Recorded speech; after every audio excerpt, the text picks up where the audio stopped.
લાકડા ભરેલું ટ્રેક્ટર નડિયાદની બાજુ જતું રહ્યું. રસ્તામાં પીચ ચોકડી છે, રિયલ નમકીન ને દેવ રેસિડેન્સી છે, ત્યાં આગળ RHS સાઈડ એટલે રાઈટ હેન્ડ સાઈડ અજાણ્યા વાહન એટલે કે ટ્રક છે.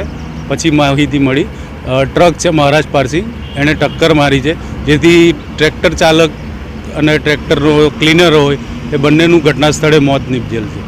ટ્રેક્ટર ટ્રોલીથી છૂટું પડી ગયેલું છે, તેને સાઈડમાં કર્યું છે અમારી ટીમે, પેટ્રોલિંગ તથા એમ્બ્યુલન્સ ટીમે. 5:38 અમારે કોલ મળેલો છે અને પીચ ચોકડી ઉપર દેવ હેરિટેજ અને રિયલ નમકીનની પાસે જ્યાં બે એક્સિડન્ટ છે, જ્યાં એક ટ્રેક્ટર અને એક ટ્રકનો એક્સિડન્ટ હતો, જેમાં જે બે ટ્રેક્ટરના માણસો છે એ ત્યાં સીન ઉપર જ ફેટેલ છે. જ્યાં અમે ત્યારે આવ્યા ત્યારે પોલીસને જાણ કરી છે, વસો પોલીસને. તો વસો પોલીસના PSI શ્રી અને પશ્ચિમ પોલીસના PSI શ્રી હાજર થયા છે. IRBની